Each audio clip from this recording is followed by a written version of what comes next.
Hello and welcome to Mutual Knowledge. I'm Gauthier Lamotte, your host, and today I'm interviewing Peter Hubshman, who's not an outside guest. He's a member of the MuKn core team. Hello, Peter.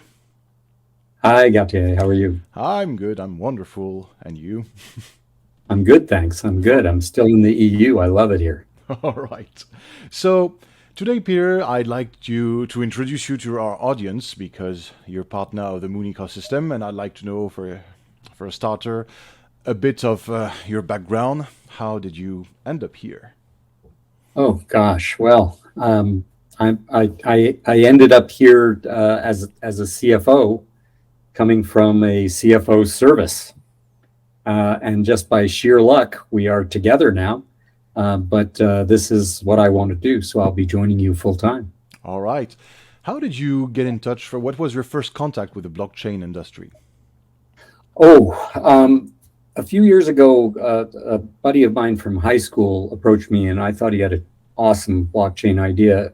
He is going to help unbanked people in various third world countries by organizing a series of, well, in New York we call them bodegas, but little shops that sell sundries to sell his crypto as a banking service, backed by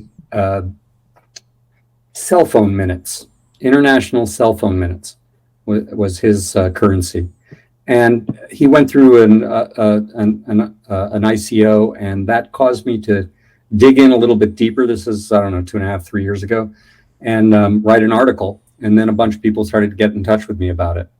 When I joined Venture Growth Partners, they saw that in my LinkedIn and in my background, and they sent me to you.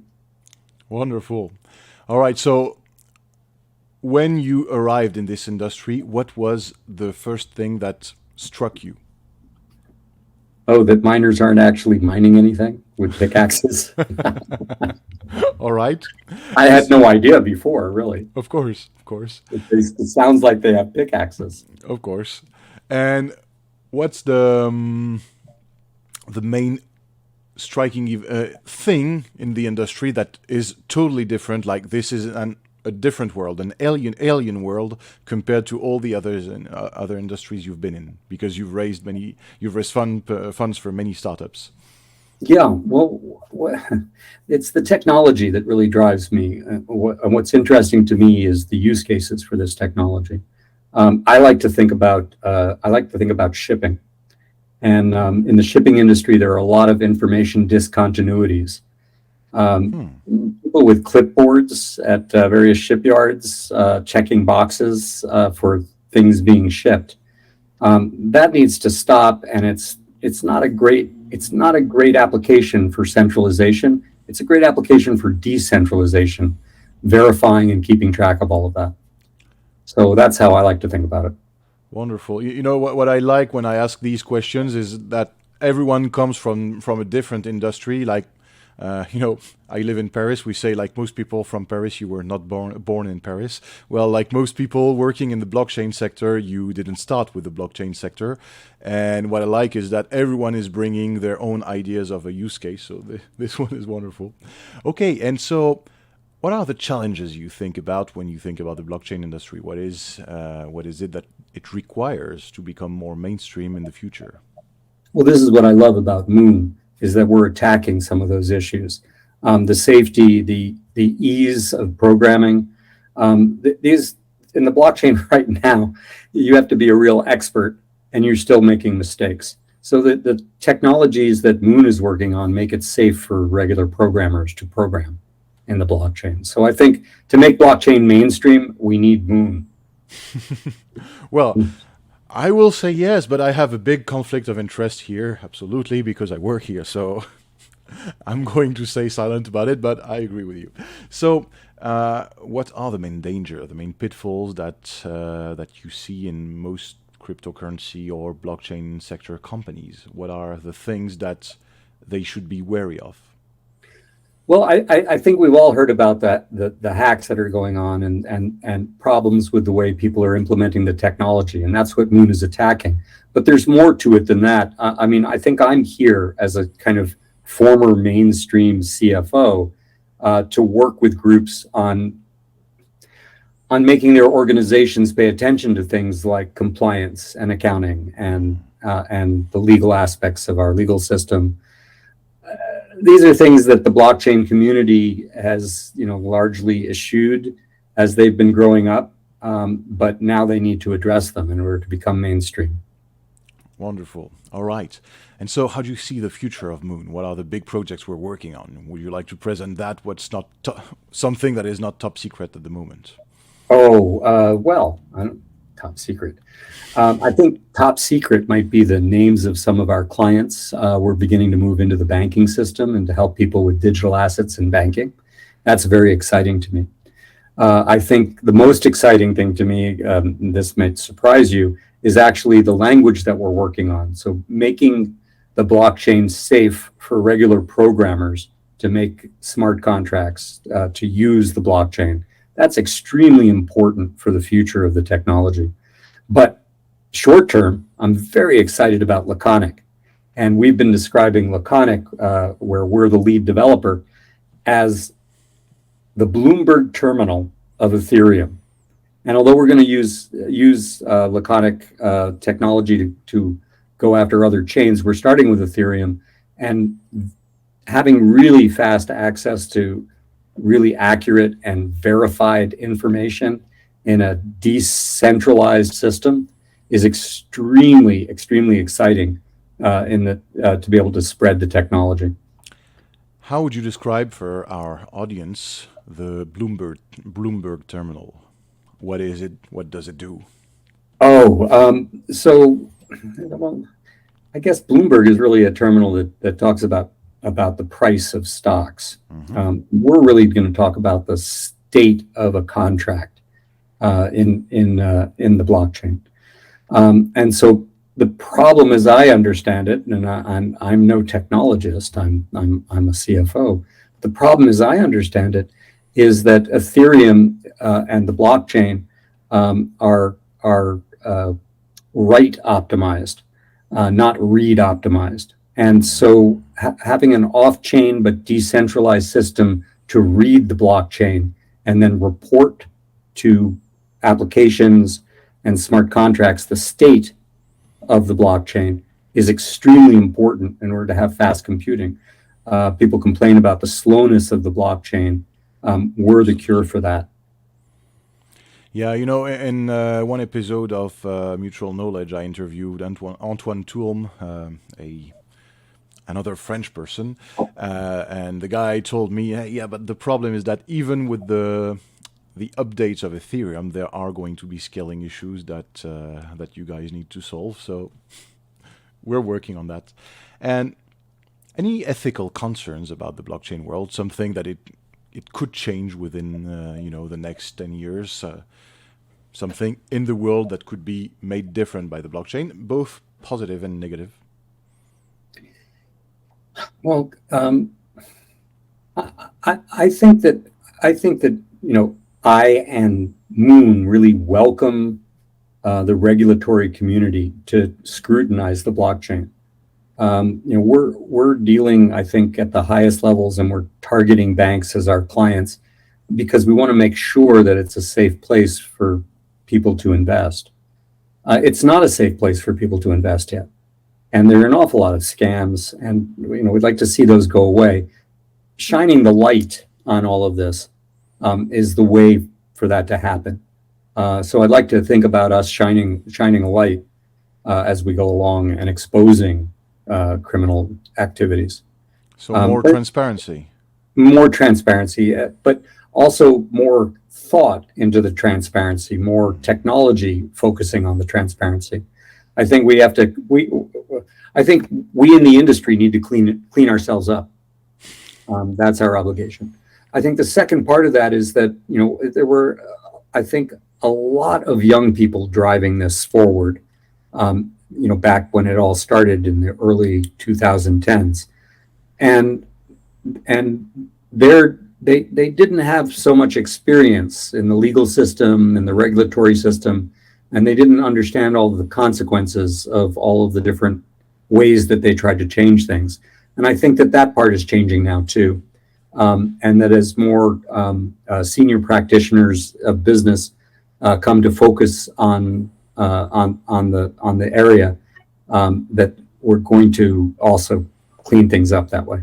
Okay, so basically we're now leaving the golden era of the geeks in the garage, and we're reaching the the new era where we're making some genuine business with the government getting involved, and the transparency and everything, and all the other people from other industries bringing their skills.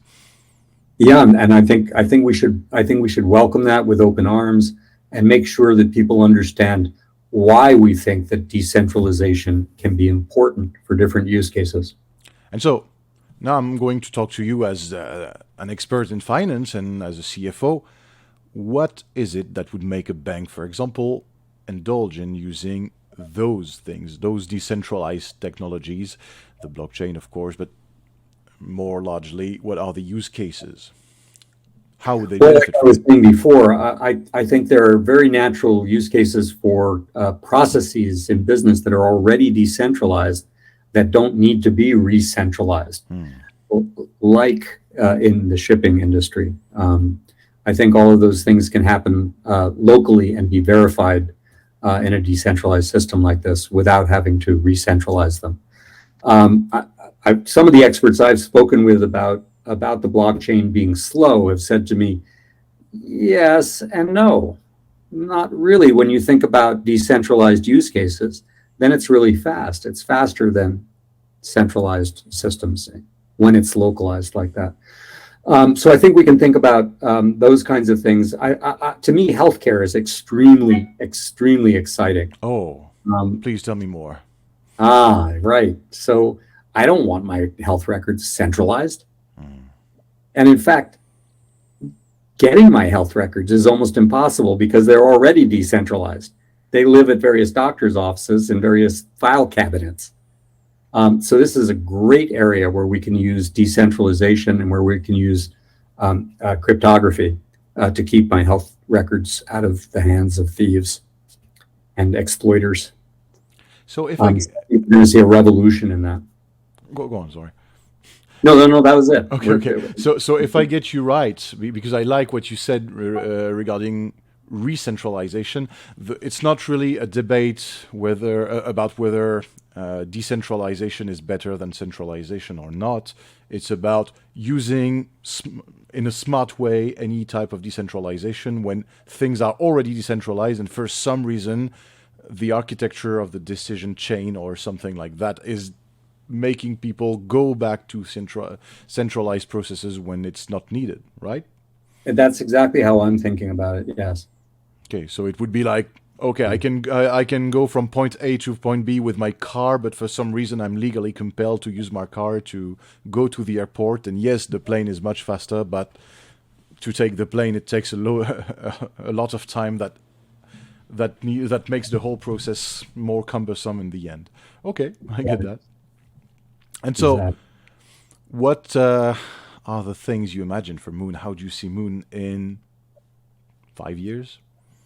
Oh, I see MuKn as this awesome R&D factory with its own incentives and currency in R&D and the development of technologies around all of these use cases. I see us pursuing the cutting edge of this technology forever. We would be the A team of the A team of problem solving in the blockchain world. Yes. You know, I heard one of our team members saying, "Oh, this is the island of all the atypical profiles of problem solvers," and I can like seeing the company like this. All right. Anything you imagine for the next year, the next coming year? Challenges Yes. or Yes. positive stuff? I think what's great about us, I think, is that we're in demand. So I guess my business has been for the last 15 years helping startups to get ready to raise capital, and then helping them to get ready to grow using that capital. So those are the two special things that I do. And I think MuKn is a great example of a company that doesn't need capital, that's going to raise capital and accelerate. We don't need capital because we're in demand. People are calling us up and saying, would you please do this for us? Would you make this safe? Would you make this work? Like Laconic, where we're the lead developer. Well, this is very exciting to me because it means that we can go it without raising capital on the outside because we're in demand. Now, apply some capital to that and we can really grow. Our problem right now is we're very small and we have too much business. So what we could use is some capital to grow our team and then do more business. We have an opportunity, though, also to codify ourselves as a learning company. And learning companies are different. They're different from other corporate structures. It means that we each value and take the time to sleep on things, to read about things, to learn about things, to go to conferences and learn things. That part of our existence, that's not extra time that we spend. That is the core of the time that we spend. So we can't bill out 80% of our time or 90% of our time or even 70% of our time. We live to only bill 60 or 50 or 40% of our time, and the rest of the time we learn.